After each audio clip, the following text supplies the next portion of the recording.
urusobe rw'ibiriho, urusobe rw'ibiriho.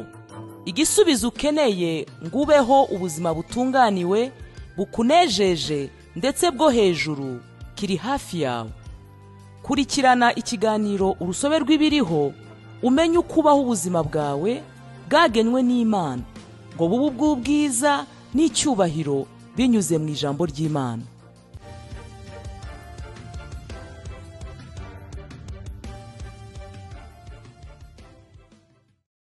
Shalom shalom bakundwa bene data, Imana ishimwe cyane. Turanezerewe mu mutima ko tugiye kongera gusangirira hamwe ijambo ry'Imana.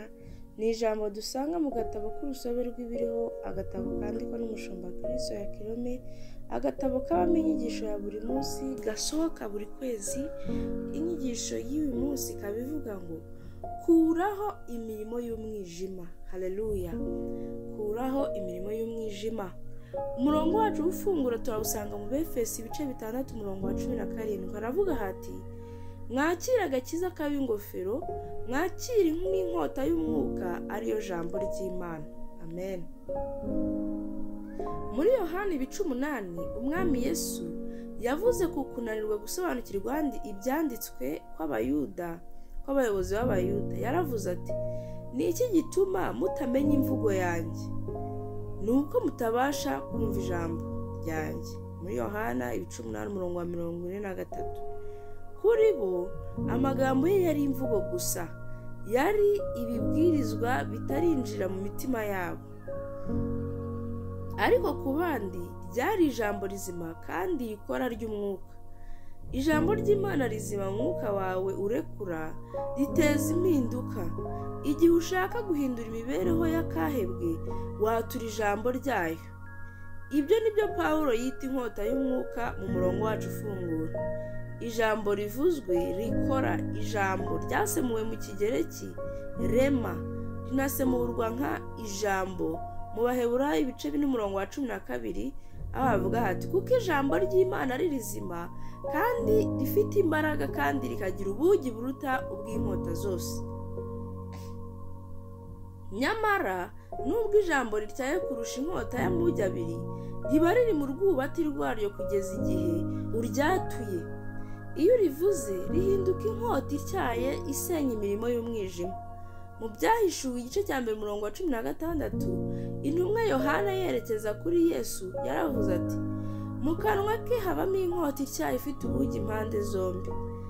Ntabwo bivuga inkota ifatika yavugaga mu kanwa ke, ahubwo uko amagambo ye yari intwaro ityaye igihe yasohokaga mu kanwa ke. Haleluya! Ntabwo intumwa Yohana hano yavugaga ko mu kanwa ka Yesu harimo inkota ityaye ifatika, ahubwo yavugaga ko amagambo ye yari intwaro ityaye igihe yasohokaga mu kanwa ke. Haleluya! Ijambo ry'Ikigereki stoma niryo ryakoreshejwe mu gusobanura akanwa, kandi rivuza agasongero k'intwaro. Haleluya!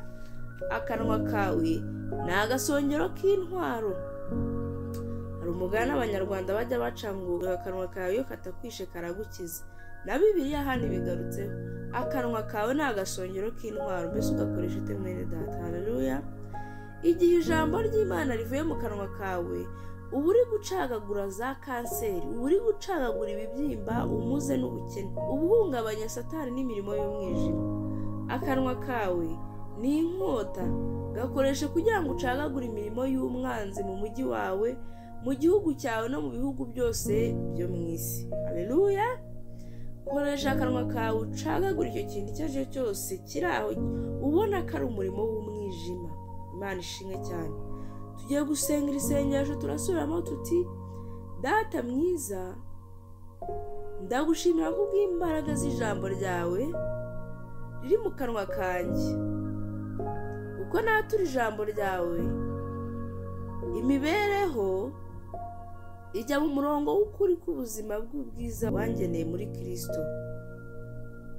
Binyuze mu magambo yanjye, nzana gukira n'amagara mazima, kubohoka, kunesha no gutsinda mu isi yanjye, mu izina rya Yesu. amen. haleluya haleluya. Imana ishimwe cyane ku bw'inyigisho y'uyu munsi y'ingenzi. Gucengera iri jambo turasoma mu Baheburayo ibice 4 umurongo wa 12, twongeye dusome mu Byahishuwe igice cya mbere umurongo wa 16, ndetse no mu Baroma ibice 10 umurongo wa 8. Murakoze cyane, turakunda. Shalom shalom. Oh haleluya, ndizera ntashidikanya ko wahawe umugisha n'iyi nyigisho, ndetse ukaba unumva wifuza cyane kwegera Imana no kubaho mu migisha yayo. Ariko mwene data, ibyo ntibyashoboka utabanje kwegurira Imana ubuzima bwawe ngo ikuyobore. Haleluya. Niba wumva ari wowe Imana iri kuvugisha binyuze mu ijwi ryanjye, sengana nanjye iri sengesho usubiramo aya magambo uti: Mwami Imana, ndaje mu izina rya Yesu Kristo. Ijambo ryawe riravuga riti, umuntu wese uzambaza izina ry'Uwiteka azakizwa. Mu Byakozwe n'Intumwa ibice 2 umurongo wa 21. Ndasaba Yesu ngo aze mu mutima wanjye, abe umwami w'ubuzima bwanjye. Nakiriye ubugingo buhoraho mu mwuka wanjye, kandi nk'uko Abaroma ibice 10 umurongo wa 9 havuga ngo niwatuza akanwa kawe yuko Yesu ari umwami, ukizera mu mutima wawe yuko Imana yamuzuye, uzakizwa. Natuye ko nkijijwe, natuye ko mvutse ubwa kabiri, ndi umwana w'Imana. Ubu mfite Kristo utuye muri jye, kandi uri muri jye aruta uri mu b'isi. Ubu ndagendera mu gusobanukirwa ubuzima bwanjye bushya muri Kristo Yesu. Haleluya. Amen amen amen.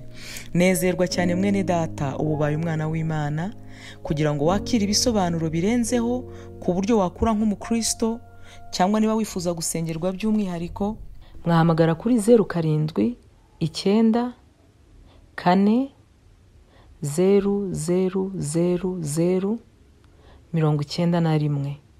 Ndasubiramo 07 9 4 000 91. Imana ibaho umugisha, naho ubutaha.